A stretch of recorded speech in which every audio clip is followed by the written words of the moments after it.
우리나라는 삼면이 바다로 돼 있어요. 우리나라에는 과연 몇 개의 섬이 있을까? 제일 큰 섬이 제주도인데 제주도의 크기는 얼마이고 제주도에는 과연 몇 명이 살고 있을까? 제가 물어본다면 여러분 고민해요, 안 해요? 이런 건 몰라도 된다. 하지만 우리가 꼭 알고 있어야 될 것이 있어요. 그것이 뭐냐면 많은 것들 중에 성경은 몇 권으로 되어 있나 하는 건 알고 있어야 되잖아. 그죠? 성경은 모두 66권으로 되어 있다. 그래서 주일학교 학생들하고 주일학교 아이들하고 성경을 외울 때에 3927은 66이다.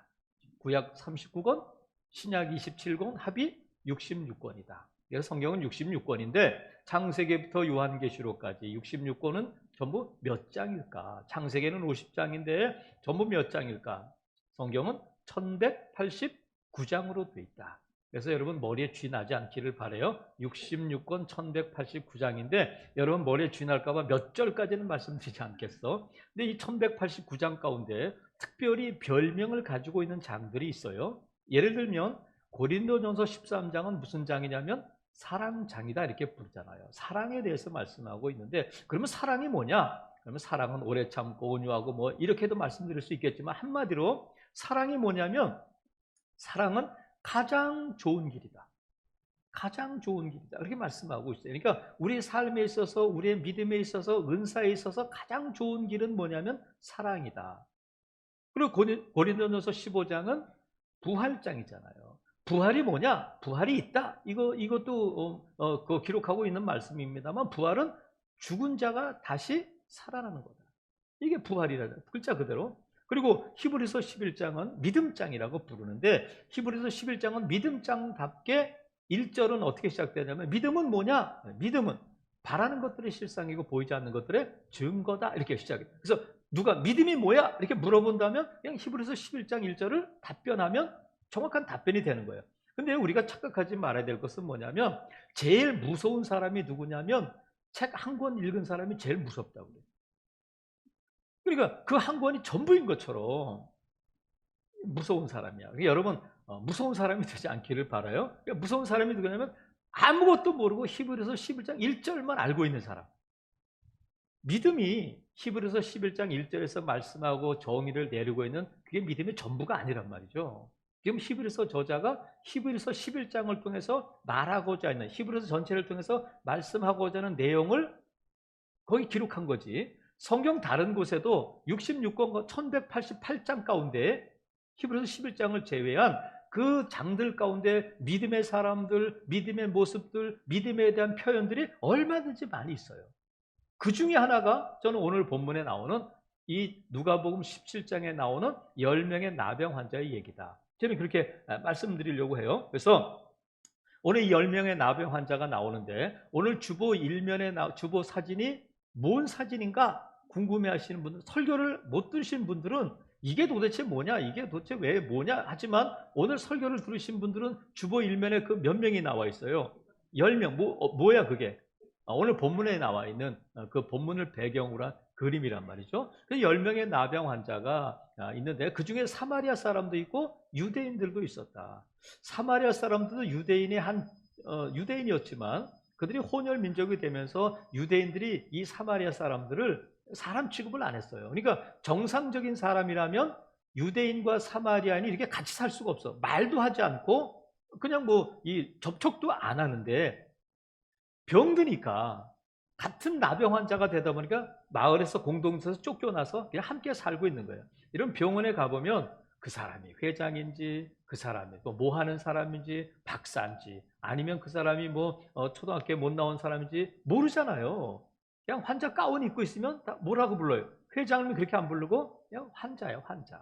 그러니까 여러분 우리가 조금 오늘 이게 그럴듯하게 꾸미고 지금 이렇게 건강하게 나와 있는 것도 감사할 수 있기를 바라요. 누워있으면 이 환자복 입으면 우리가 환자가 된단 말이죠. 이 사마리아 사람과 유대인이 같이 이렇게 사는데 병들었을 때 그냥 이 나병이 들었을 때 같이 살고 있었는데 그곳에 예수님이 지나간다는 소식을 듣고는 10명의 이 나병 환자가 기다리고 있다가 예수님이 지나가니까 뭐 했느냐면 크게 소리 높여 불렀다는 거예요.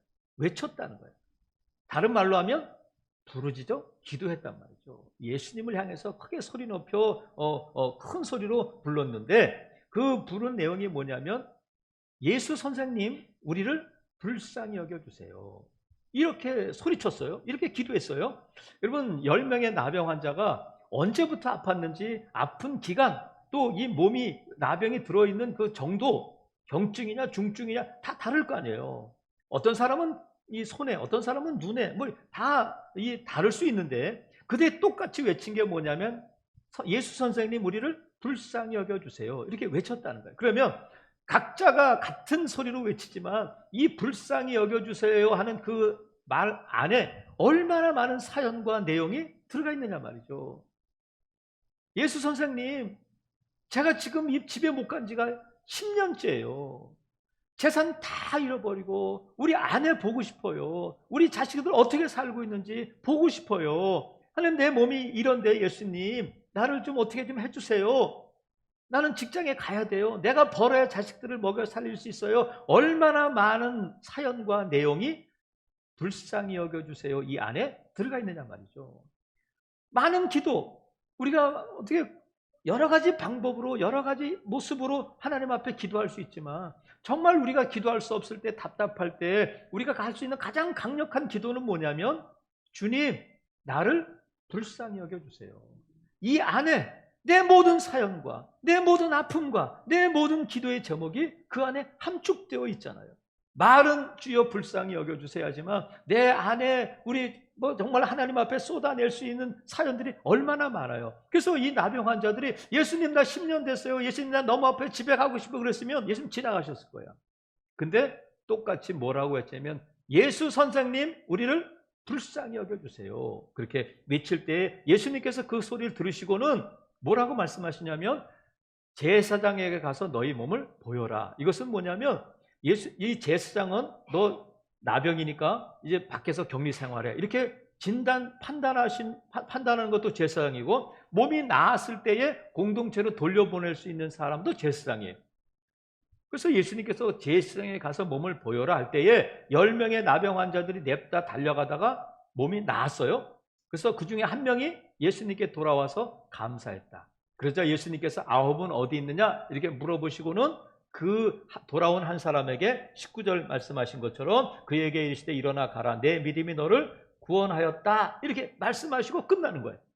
그러니까 누가가 이 본문을 기록할 때에 오늘 이 본문에 이 10명의 나병 환자가 고침받고 한 명이 돌아왔는데 과연 이것을 왜 기록하셨을까 하는 결론이 뭐냐면 19절에 있는 말씀이야. 내 믿음이 너를 구원하였다. 그러니까 오늘 이 본문은 보통 추수감사절, 맥주감사절 때에 감사와 관련돼서 이 본문을 설교해. 저도 여러 번 이 본문을 가지고 감사와 관련 설교를 했는데 오늘 이 본문을 다른 각도에서 보니까 뭐에 대한 말씀이냐면 믿음에 대한 말씀이구나. 오늘 이 본문이 믿음에 대한 말씀이구나. 그래서 예수님께서 이 말씀을 하시기 위해서 이 본문이 지금 기록되어 있는 거다. 내 믿음이 너를 구원하였다. 그래서 이 말씀을 본문으로 그렇다면 우리가 믿음이 뭐냐? 이걸 가지고 함께 은혜를 나누려고 해요. 믿음이 뭘까 하면 대번에 떠오르는 것이 뭐냐면 히브리서 11장 1절이잖아. 그걸 잠시 접어두고 이 본문에서 말씀하고 있는 믿음이 뭔가를 우리가 살펴보려고 해요. 먼저 믿음은 뭐냐면 믿음은 순종이라는 거예요. 한번 따라해 보겠습니다. 믿음은 순종이다. 어떤 면에서 그러냐면 10명의 나병 환자가 예수님을 향해서 크게 소리쳐서 외치잖아요. 예수 선생님 우리를 불쌍히 여겨주세요. 그건 뭐예요? 고쳐주세요. 뭐 이런 뜻이잖아요. 한 푼 주세요. 이게 아니라 고쳐주세요. 많은 사연들이 있다고 그랬잖아요. 근데 예수님께서 알았어. 예수님이 나병 환자를 고치신 것은 이번이 처음이 아니고 나병 환자를 고치실 때에 손을 대시고 안수하시고 그들을 고쳐주셨어요. 그 예수님께서 말씀으로 자 내가 너를 고쳐주니까 자 고침받아서 가서 보여 이렇게 하시지 않고 가서 제사장에게 가서 너의 몸을 보여라 이렇게 말씀하셨단 말이죠. 그럴 때에 이 10명의 나병 환자들은 왜 예수님께 외쳤을까? 제사장들에게 외치고 아니면 예수님의 제자들에게 외치지 않고 왜 예수님을 향해서 외쳤을까? 왜 예수님을 향해서 기도했을까? 그것은 예수님에 대한 믿음 때문에 그런 거예요. 그러니까 9명은 믿음이 없고 1명만 믿음이 없다 그렇게 말씀할 수 없어요. 10명이 다 믿음의 사람이야. 예수님에 대한 믿음을 가지고 기도했는데, 외쳤는데, 예수님에 대한 무슨 믿음이냐면 예수님이라면 이 나병을, 내 고질병을, 이 불치병을 고칠 수 있는 분이다 하는 예수님의 능력에 대한 믿음이 그들에 있었단 말이죠. 그러니까 외치는 거죠. 예수님이 누구냐? 예수님은 나병도 고치시고 불치병도 고치시는 주님이다. 능력의 예수님이다. 뿐만 아니라 뭐라고 외치냐면 우리를 고쳐주세요 그러지 않고 우리를 불쌍히 여겨주세요. 아무도 그들을 불쌍히 여기는 사람이 없어요. 그들은 죄인이고 그들은 저주받은 자들이기 때문에 그들은 지나갈 때 나는 부정하다 부정하다 이렇게 외쳐야 돼. 가까이 2m에서 떨어져가지고. 그들을 불쌍히 여기는 사람이 없는데 왜 예수님께 불쌍히 여겨달라고 외치냐면 예수님은 우리를 불쌍히 여기시는 분이다. 예수님의 인격에 대한 믿음이에요. 다른 사람들은 아무도 우리를 불쌍히 여겨주지 않는데 예수님이라면 우리를 불쌍히 여기실 수 있다. 불쌍히 여기시는 분이다 하고 그 예수님의 인격에 대한 믿음을 가지고 외쳤는데 예수님께서 그들을 향해서 제사장에 가서 보여. 큰 소리를 하셨겠죠. 그들이 큰 소리를 외쳤으니까 제사장에 가서 보여. 그러니까 제자들이 듣고 야 제사장에 가서 보이래. 이렇게 번역한 것이 아니니까 예수님께서 그들에게 큰 소리로 말씀하셨을 거예요. 뭐라고 말씀하셨냐면 제사장에게 가서 너희 몸을 보여라 그랬는데 지금 그들이 그 말을 듣고는 달려가는 거예요. 누구에게? 제사장에게 달려간단 말이에요. 우리 몸을 보이기 위해서. 나 나병 걸렸어요. 나 아직도 이래요. 그것을 보이기 위해서가 아니라 나 깨끗해졌어요. 나 나음 받았어요. 나 치료 받았어요. 하는 것을 보여주기 위해서 제사장에게 간단 말이죠. 근데 아직 병이 안 난 거예요. 언제 났느냐면 달려갈 때에 나았다는 거예요. 제사장을 달려갈 때. 그러니까 지금 아직은 나은 것 같지 않지만 믿음으로 그 말씀을 듣고 달려갈 때 나음을 받았다. 마치 무엇과 같으냐면 예수님께서 공생애를 시작했을 때 제일 첫 번째 베푸신 기적이 뭐냐면 가나 혼인잔치잖아요. 요한복음 2장에 나오는 가나 혼인잔치인데 혼인잔치에 마리아와 예수님과 제자들이 참석을 했는데 포도주가 떨어졌다. 큰일이잖아요. 그럴 때 마리아가 예수님에게 포도주가 떨어졌으니까 어떻게 좀 해다오 했는데 예수님이 내 때가 아직 이르지 않았습니다. 그럴 때에 마리아가 하인들에게 뭐라고 얘기를 하냐면 예수님이 너희에게 무슨 말씀을 하시든지 그대로 해라. 무슨 말씀을 하시든지 그대로 해라. 너희가 이해할 수 없고 너희가 지금 받아들일 수 없는 말씀을 하시도 그대로 해라. 이게 뭐냐면 순종이에요. 예수님께서 그들에게 아구에다가 항아리에다가 물을 채워라. 지금 포도주가 없는데 예수님께서 물을 채우라고 하시고는 이제 물을 떠서 갖다 줘라. 연회장에게 갖다 줘라 했는데 갖다 줬을 때 뭐가 됐냐면 포도주가 됐잖아요. 그러니까 지금 포도주가 필요한데 아니 물을 떠다 주면 손 씻으라고 물을 떠다 주는 것도 아니고 이 연회장이 화내면 어떻게 해요? 했는데 야 너 왜 물 또 왔어? 내가 물 갖다 는 말 아닌데 왜 너 왔다 왔어? 너 시간이 그렇게 남아돌아? 이런 말 들으면 어떻게 해요? 하지 않고 묻지도 않고 따지지도 않고 시키는 대로 물을 떠서 갖다 줬더니 포도주가 됐다. 10명의 나병 환자가 예수님 아니 고쳐줘야 가죠. 아니 이거로 갔다가 제사장한테 야단 맞으면 어떻게 해요? 헛걸음 하잖아요. 그렇게 묻거나 따지지도 않고 예수님이 가라 하시니까 그 말씀 듣고 달려갔다. 달려갈 때 나음을 입었다는 거예요. 이게 뭐냐면 순종이에요.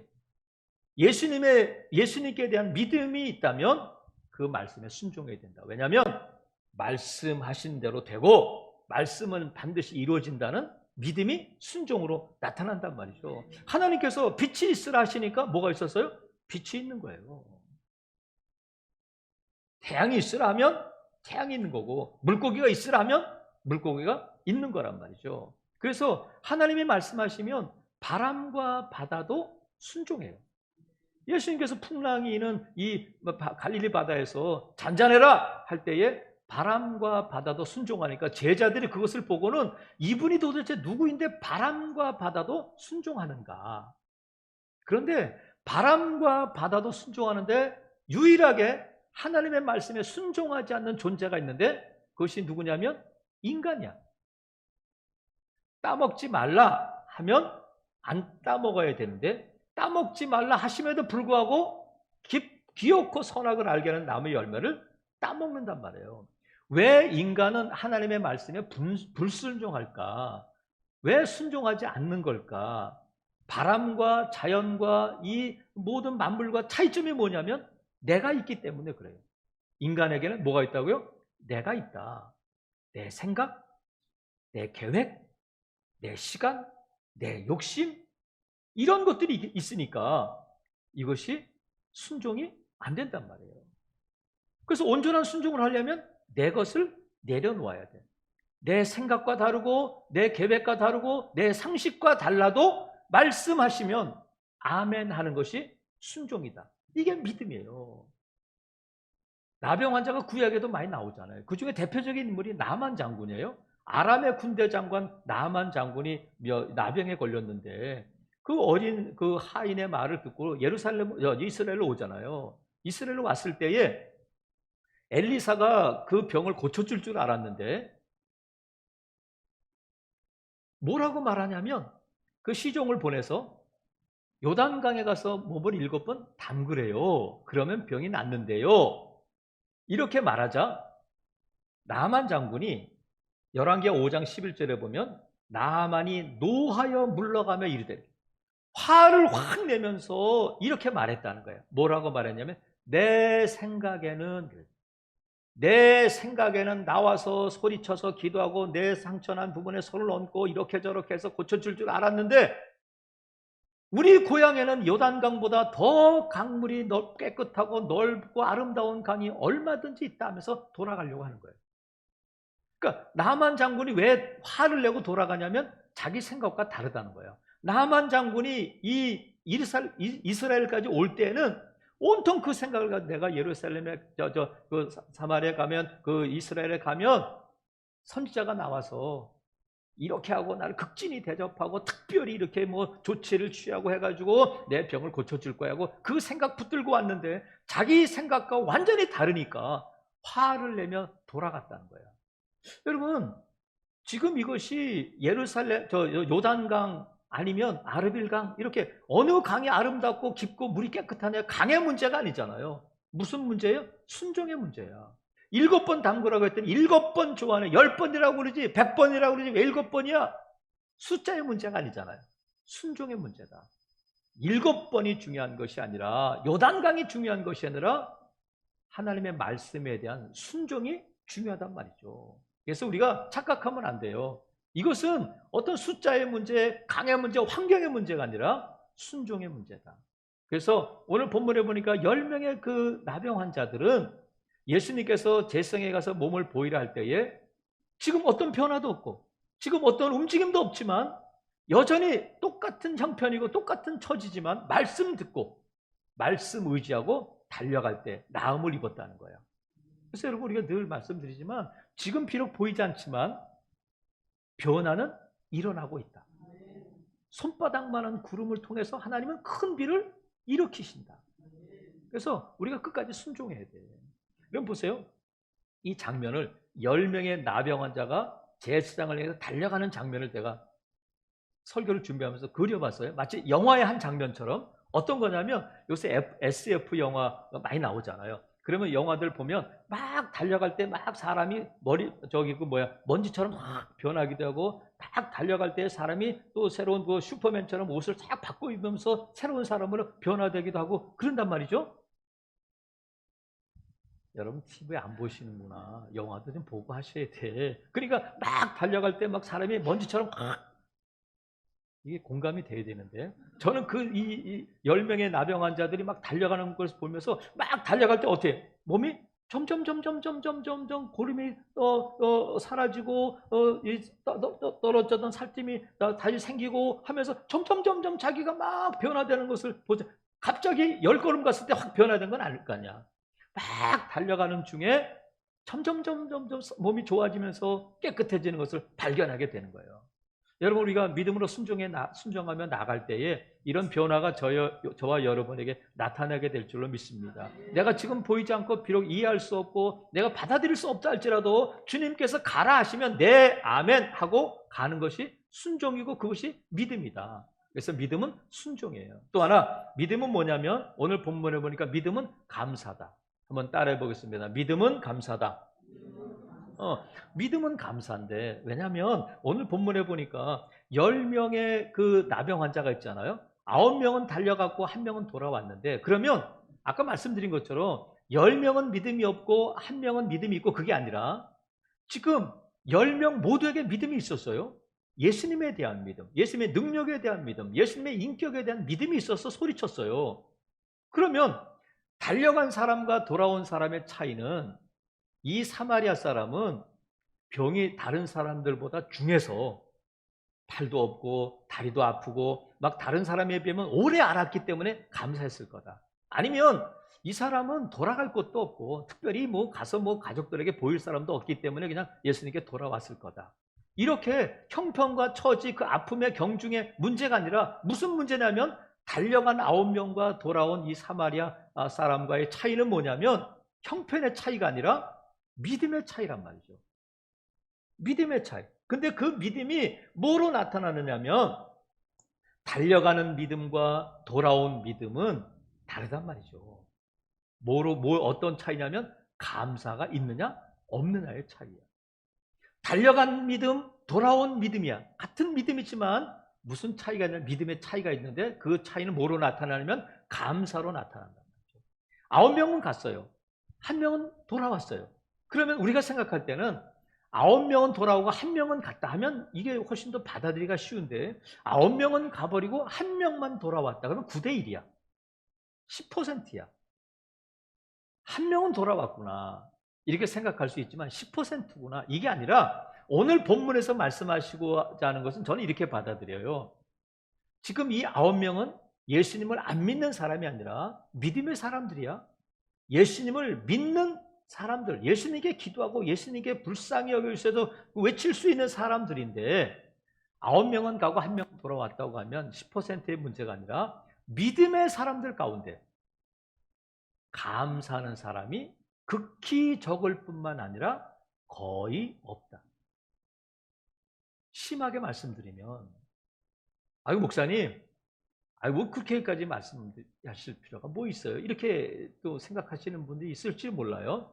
제가 그냥 제 마음대로, 제 생각대로 여러분을 겁주시기 위해서, 여러분을 좀 낮춰 보이기 위해서 말씀드리는 것이 아니라, 예수님께서 많은 기적을 베푸셨어요. 그 중에 우리가 지난주에 살펴본 오병이의 기적이 있어요.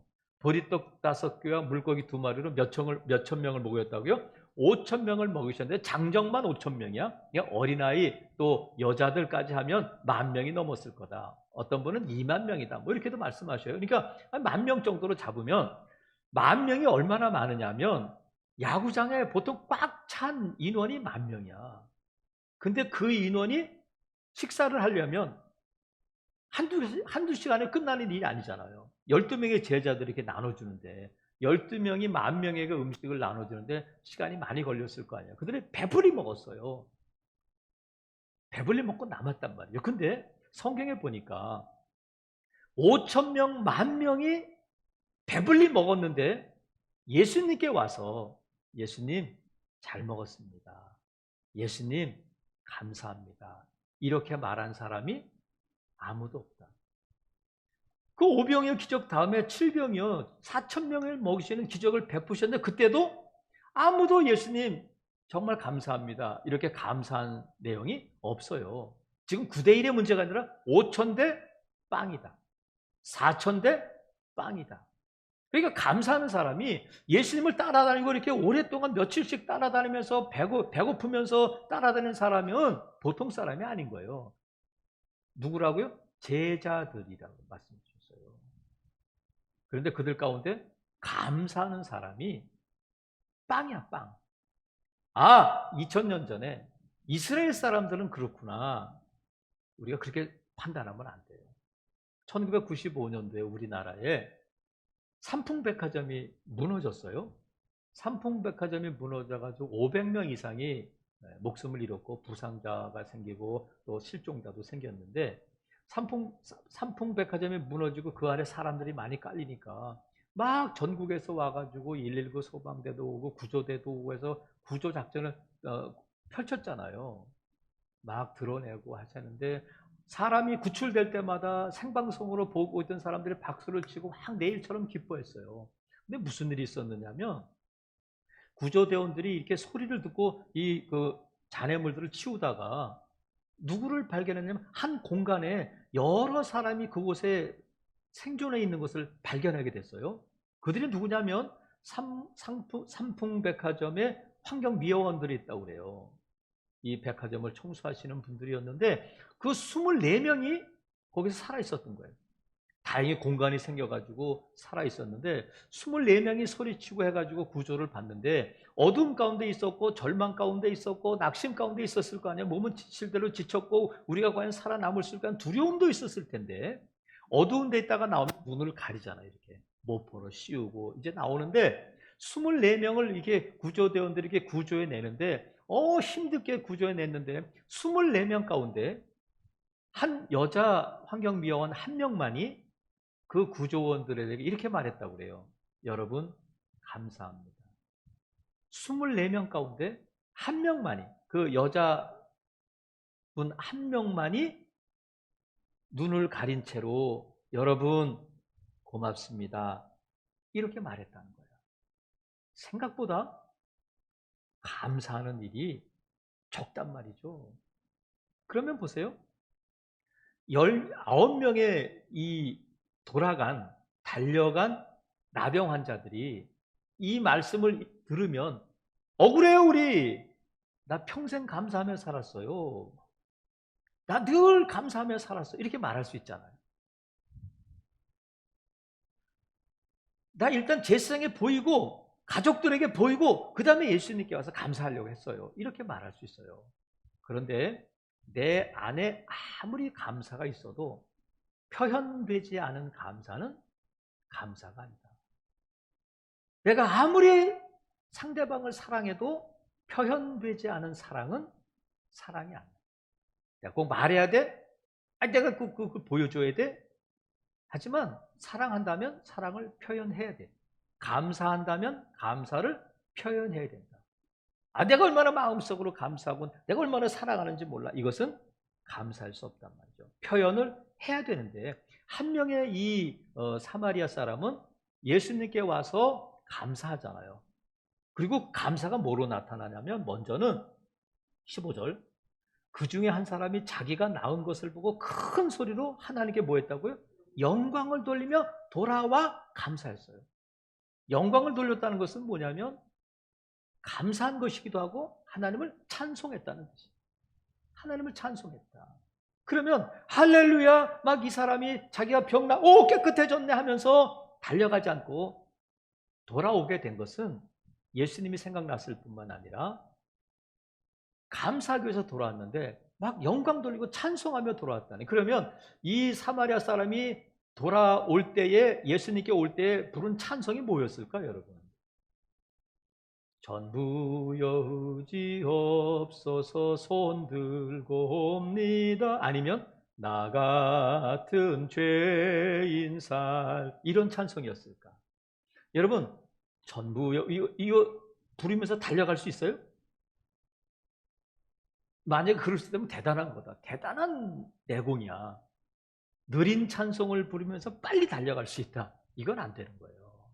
그러니까 그 사람이 부른 찬송을 우리가 이따가 예배 끝날 때 부를 감사함으로 그 문에 들어가며 그의 궁정에 들어가 빠르고 경쾌한 찬송을 부르며 가지 않았을까?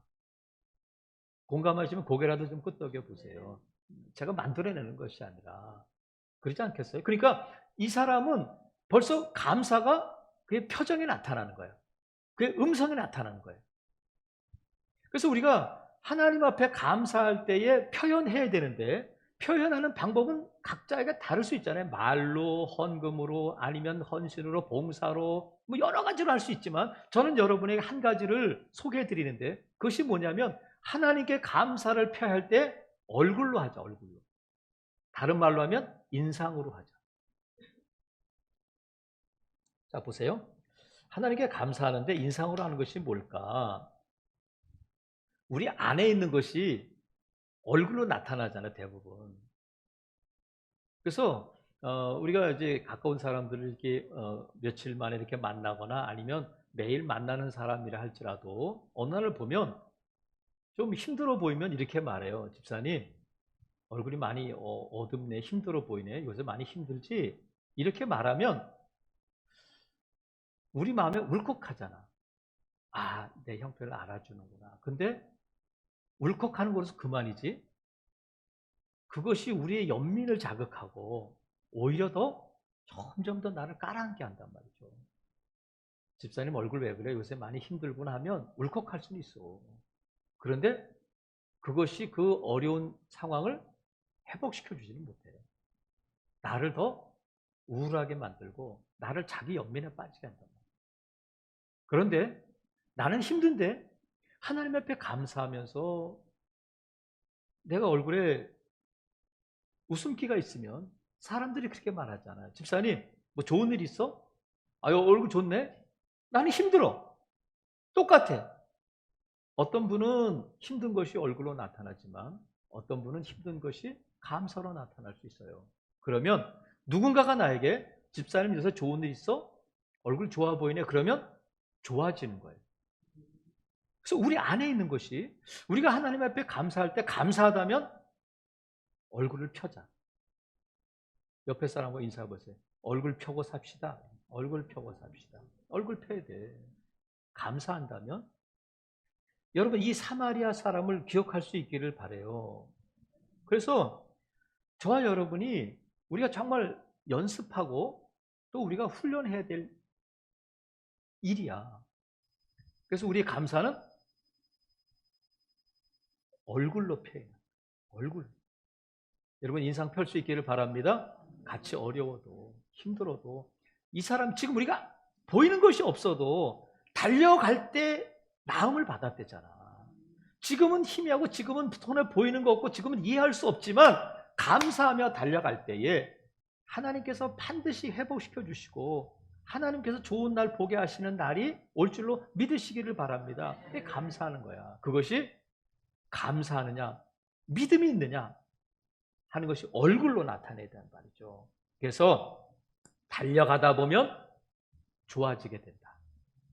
그래서 시편 기자는 다윗은 이렇게 기록하고 있어요. 내 영혼아 여호와를 송축하며 그 모든 은택을 잊지 말지어다. 잊으면 안 돼. 하나님이 나에게 주신 은혜를 잊으면 안 돼요. 감사를 잊으면 안 돼. 감사를 자꾸 미루면 안 돼요. 지금 기억나면 감사하시기를 바랍니다. 얼굴 펴시기를 바라요. 표현할 수 있기를 바랍니다. 그게 뭐냐면 하나님이 하셨어요. 이게 영광이야.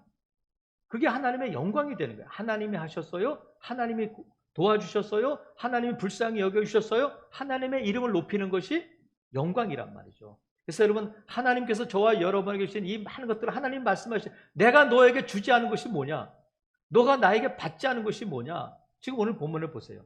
예수님께서 돌아온 사람에게 이렇게 물어보잖아요. 17절 예수께서 대답하여 이르시되 10사람이 다 깨끗함을 받지 아니하였느냐. 받았다는 거예요. 근데 감사가 뭐냐면 받은 것을 받았다고 인정하는 것이 감사예요. 예수님께서 분명히 받았다. 내가 깨끗하게 했다. 내가 고쳐줬다. 그런데 한 명만 돌아왔다. 한 명만 예수님이 하셨습니다. 제가 깨끗함을 받았습니다. 이렇게 고백했다는 거예요. 생각보다 믿음의 사람들 가운데, 은혜 받은 사람들 가운데, 은혜로 산다고 고백하는 사람들 가운데 감사가 적다. 생각보다 감사가 적다. 그래서 저와 여러분 믿음은 감사임을 기억하시고 받은 은혜 기억하고 감사를 미루지 않고 감사를 표현하는 저와 여러분 될 수 있기를 주님의 이름으로 축복합니다. 그래서 믿음은 감사야. 또 하나 믿음은 순종이고 믿음은 감사일 뿐만 아니라 믿음은 구원이다. 한번 따라해 보겠습니다. 믿음은 구원이다. 제가 만들어낸 말이 아니라 예수님이 말씀하셔서 19절 보세요. 그에게 이르시되 일어나 가라. 내 믿음이 너를 구원하였다. 믿음이 구원이라는 거예요. 믿음이 구원이다. 그러면 예수님께서 이 사마리아 사람에게 칭찬하시는 거잖아요. 내 믿음이 구원했다. 그러면 10명 중에 9명은 구원받지 못했을까? 구원은 우리가 영생을 얻는 것, 예수님 믿고 천국 가는 것도 구원이지만 성경에 보면 어떤 어려움 가운데서 건짐받고 해결받는 것을 구원이라고 부르는 거예요. 그러니까 이 9명은 구원 받았을까 안 받았을까? 구원 받았어요. 어떤 구원이냐면 병 고침을 받는 구원이야.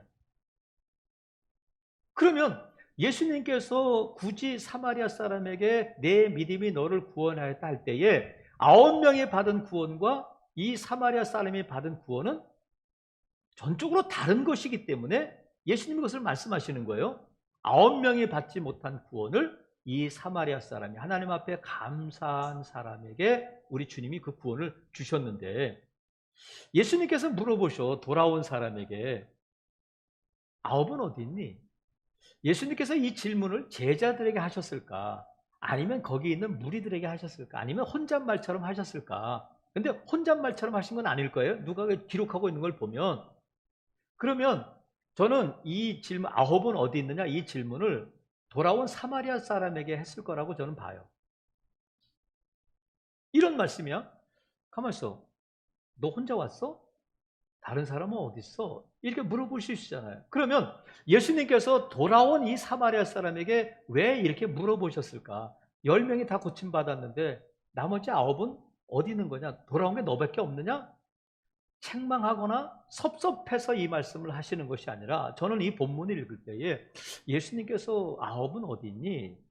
그 9 어디 있니? 물어보시는 것은 정말 예수님께서 10명의 나병 환자에게 주시기를 원하셨던 것이 뭐냐면 19절에 있는 말씀처럼 그 구원을 주시기를 원하셨고, 예수님은 그들을 위해서 준비하신 것이 뭐냐면 육체적인 질병이 낫는 것뿐만이 아니라 그들의 영혼이 건짐받고 그들의 영혼이 구원받는 것을 준비하셨을 거다.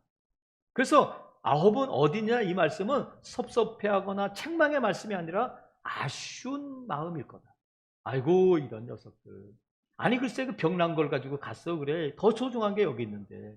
아이고 내가 이걸 주려고 했었는데 하면서 아쉬운 표현이 아닐까. 예수님께서 10명의 나병 환자가 병 고침을 이 깨끗함을 하게 치료하시는 것 말고도 더 큰 구원을, 정말 진정한 구원을 그들에게 주시기를 원하셨단 말이죠.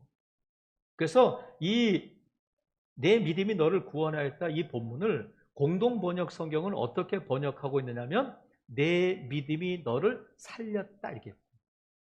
내 믿음이 너를 살렸다. 내 믿음이 너를 고쳤다가 아니라 9명은 고침받았어요. 그 믿음이 고침받는 믿음이야. 하지만 이 사마리아 사람은 사는 믿음이야. 살아났다니까 그 인생이. 병 고침을 받는 것뿐만이 아니라 그 인생이 살아났다는 거예요. 보세요. 9명의 나병 환자도 고침받아 구원받았어요. 그런데 그들이 고침받은 삶은 어떤 거냐면 나병이 걸리기 전의 삶이야. 그렇지 않겠어요? 5년 전에 걸렸든지 1년 전에 걸렸든지 나병이 걸리기 전에 그 삶으로 다시 돌아간 거야. 하지만 이 사마리아 사람은 나병이 낫기 전의 삶이 아닌 완전히 다른 삶을 살게 되는 거예요. 구원받은 삶. 그게 어떤 삶이냐면, 자 보세요. 15절. 그 중에 한 사람이 자기가 나은 것을 보고 큰 소리로 하나님께 영광을 돌리며 돌아왔는데, 예수님의 이 말씀을 듣고 다시 갈 때도 하나님께 영광을 돌렸을 거다. 전적으로 달라진 삶은 뭐냐면 지금까지는 내가 왜 살아야 하는지 몰랐는데 이제는 하나님께 영광 돌리며 살아야 되겠다 하는 진정한 삶의 목적을 알게 되고 살아야 하는 이유를 알게 되고 하나님이 자기를 살려주신 이유를 뜻을 알게 되니까 이 전과는 완전히 다른 삶을 살게 된단 말이죠. 목적지가 달라지잖아요. 구원받은 자로서. 그래서 저와 여러분이 구원받은 자라면 하나님께 영광 돌리는 삶을 살아야 돼요. 그것이 구원받은 자의 삶이야. 구원받은 자의 증거가 된단 말이죠. 그래서 보세요. 이제 오늘 이 본문은 10명의 나병 환자가 나오는데 이 누가를 통해서 하나님이 이 본문을 기록하게 하실 때에 10명의 나병 환자 아니면 돌아간 9명 그 얘기가 아니라 예수님께 돌아와서 감사한 사마리아 사람에 대한 이야기다. 만약에 돌아온 사마리아 사람이 없었다면 어쩌면 이 본문은 없었을지도 몰라요. 제가 왜 그렇게 생각하느냐 하면, 자 보세요. 10명이 다 가버렸어. 사마리아 사람도 그냥 제사장에 가버렸어. 그거 끝났어. 그러면 이 본문이 거기서 끝났다면 후대 사람이나 아니면 이 얘기를 듣는 사람들이 뭐라고 말하겠어요? 안 나서 다 가다가 그냥 다 끝났대. 다시 격리됐대. 이렇게 말할 수 있잖아요. 본 사람이 없으니까. 근데 사마리아 사람이 돌아와서 자기가 깨끗한 것을 가지고 보여주며 감사하고 하나님께 영광을 돌리니까 예수님이 말씀하셔서 10사람이 다 깨끗함을 받았다. 그러면 사마리아 사람이 없을 때 다 가버렸을 때 예수님이 제자들에게 10명 다 깨끗함 받았다 그러면 본 사람이 없잖아요. 아 그렇군요. 아멘은 하지만 그랬을까? 과연 다 받았어요? 계속 그 의문이 남아있을 수 있을 거예요.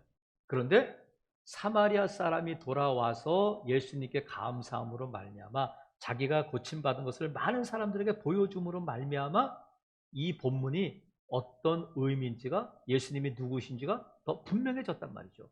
그래서 우리가 구원받은 자의 삶은 어떤 삶이냐면 하나님께 영광 돌리는 삶일 뿐만 아니라 증인의 삶을 사는 거예요. 증인이야. 증인. 그러면 9명도 예수님을 증거했을 수 있어요. 누가 고쳐주셔서? 예수님이 고쳐주셨어요.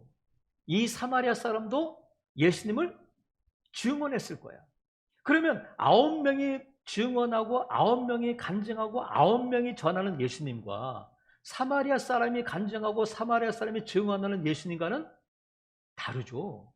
같은 예수님이지만 내용이 달라요. 9명은 예수님이 누구야? 물어보면 치료하시는 예수님이야. 예수님 병 잘 고치셔. 내 병도 고쳐주셨어요. 근데 사마리아 사람은 예수님 믿으면 구원받아. 예수님 믿으면 삶이 살아나는 거야. 예수님 믿으면 달라져. 이렇게 영생이 있어. 이렇게 전하는 예수님, 증거하는 예수님이 다르단 말이죠.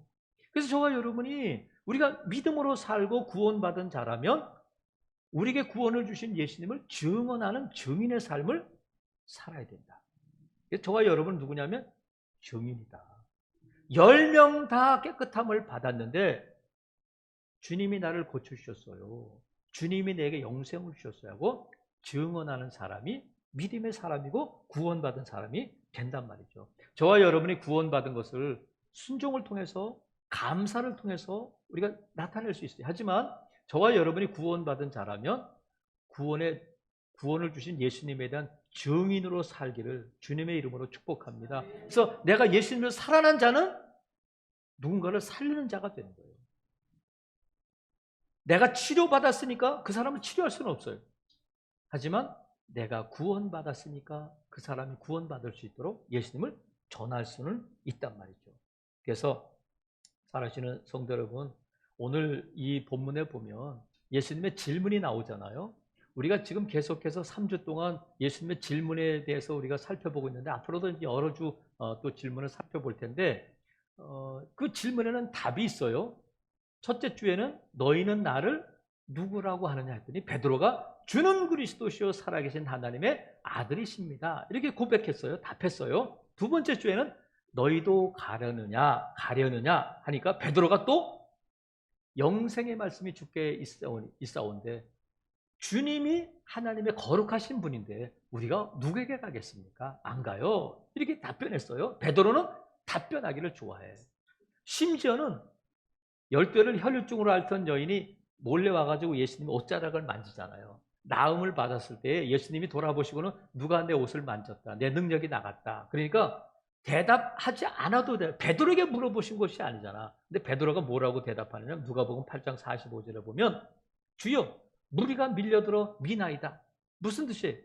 아니 이걸 말씀이라고 하세요. 이렇게 많은 사람들이 미는데 누가 이걸 여러 사람 다 만지는데 어떻게 알아요? 대답하지 않아도 될 대답까지 베드로가 하고 있는 거예요. 그런데 오늘 본문에서는 왜 베드로가 침묵하고 있을까? 그 9은 어디 있느냐? 그러면 다른 때 같으면 베드로가 가버렸잖아요. 주님이 가라고 하셨잖아요. 아니 갔는데 어떻게 찾아요? 이렇게 대답할 수 있는데 아무 답변이 없어요. 그래서 대부분의 학자들은 예수님이 답변을 기대하지 않고 그냥 물어보시고 하셨을 거다. 근데 저는 다른 각도에서 보고 싶어요.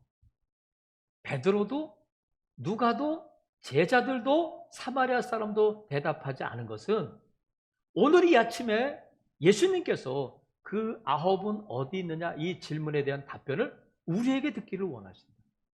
그래서 베드로가 하는 대답이 아니라 오늘 이 아침에 저와 여러분이 대답해야 할 질문이에요. 그 9은 어디 있느냐? 그러면 두 가지로 나눌 수 있잖아. 내가 사마리아 사람이라면 예수님 김집사 찾으세요?